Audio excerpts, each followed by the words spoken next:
บายดีทุกคนสบายดีสบายดีตอนเสาร์หรือว่าตอนสายมาเดินออกกำลังกายทุกคนได้2 รอบเลยรอบที่3ได้ย่างเอาชั่วเหือซึมมันเบิ่งปลาทุกคนฝนตกน้ำนี่อ่างขึ้นมาแล้วก็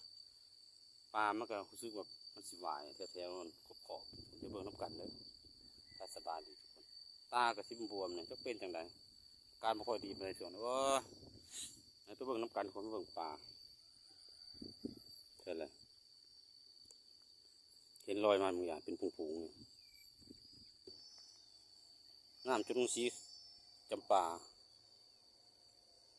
ไปเห็นบางอย่างเห็นอย่างน้อยหนึ่งเด็เพราะว่าน้ำมันยืนขึ้นมาสูงเด้ถ่วมหญ้าปลามันสิขึ้นมาหากินพวกแมลง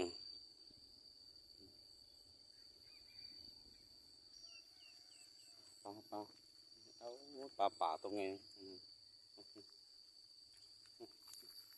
อ้โห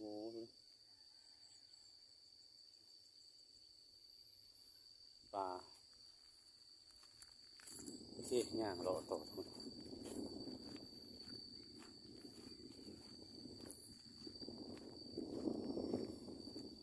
โอ้โหมันมาดูอีกกินเลย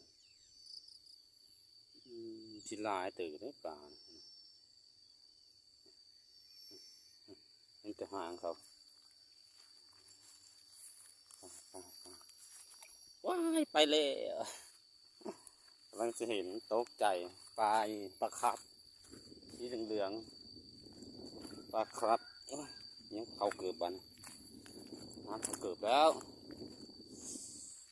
น้ำว่าเขาเกิดบันโอ้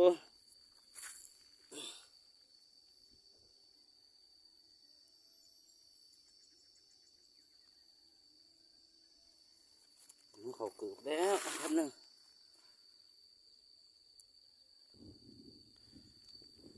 โอเคทุกคนเดี๋ยวเราเลื่อนรอบบอกกสิกับได้เหงื่ออยู่น้อยหนึ่งเหงื่อซึมน้อยหนึ่งดีกว่าผมมาออกกำลังกายกันตื่นเช้ามากอะยังหน่อยกันได้เล่นออกกำลังกายเพราะได้ร่างกายได้เผาผลาญเนี่ยทุกคนส่วนนี้มันอากาศยังมีฝนเดี๋ยวห่อนชุ่มขึ้นมาเนี่ยพูดอะไรเมื่อนั้นผัดแข่งฝนมาแต่หน้าซะมื้อน่ะกลางคืน4 ทุ่มเปียกอาการไม่ค่อยจะดีปานใดฮะรู้สึกว่าจะเป็นหวัดจะเลยวะตากับบวมเพราะตาโอ้ในใจเป็นตาแดงบ่ยังวะสาเหตุอาจจะเป็นเพราะยังวะอาบน้ำพอกสบู่เขาตาตอนแรกๆเพราะนี่รู้สึกว่าตาอยากสีแดงเขาก็เดินทางมามุมสุดทางใต้เนาะก็จะมาเห็นบ้านหลังหนึ่งงามๆขออนุญาตถ่ายนี่เด้อใช่แล้วเจ้าของผมเป็นบ้านไม้นี่มูลค่าหลายล้านแต่ว่ามันหน่อยนะทุกคนเลยไม่เตะบ่คือสีแดงงามขออนุญาตถ่ายเด้อเจ้าของเป็นบ้านงามบ้านไม้ยกพื้นนี่พี่น้องหาดูยากเลยแบบนี้งามเลยโอ้เป็นอนุเป็นเอกลักษณ์ของเจ้าแถวนี้บ้านไม้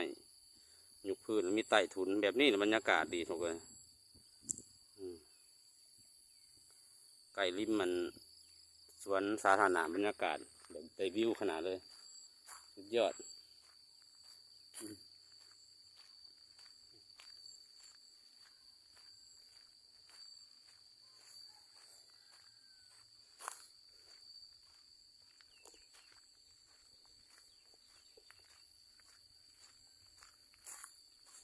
ตาสีบวมๆแล้วเนี่ยเบิ่งน้ำกันทุกคนเป็นอย่างต้องไปหาซื้อยามันล้างตาหรือยาหยอดตาเลยเป็น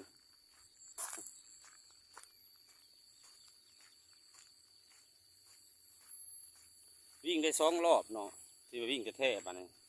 รอบที่3ก็เลยทับถ่ายคลิปก็เลยเดินมาราธอนเอาแบบนี้ก็ได้ออกกำลังกายกล้ามขาเป็นเอ้ยมันบอกออกกำลังกายกับมันแบบนั้นแหละ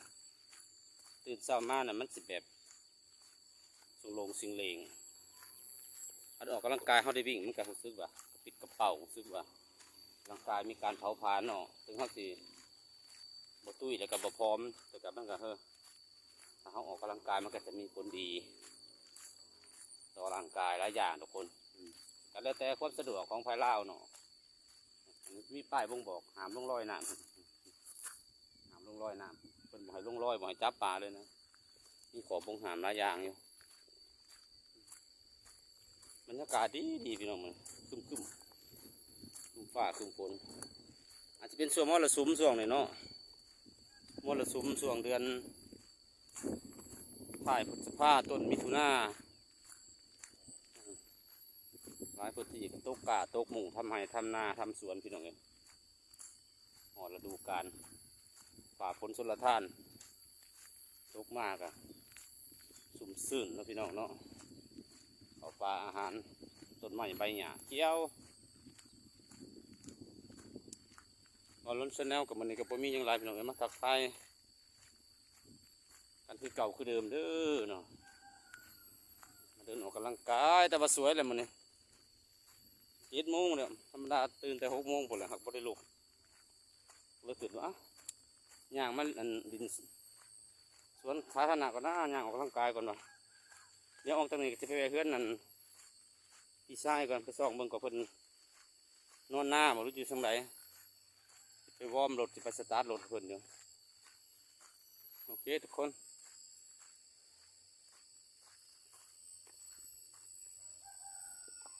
จิ๊บเราก็ใส่กรอกมาแบบนี้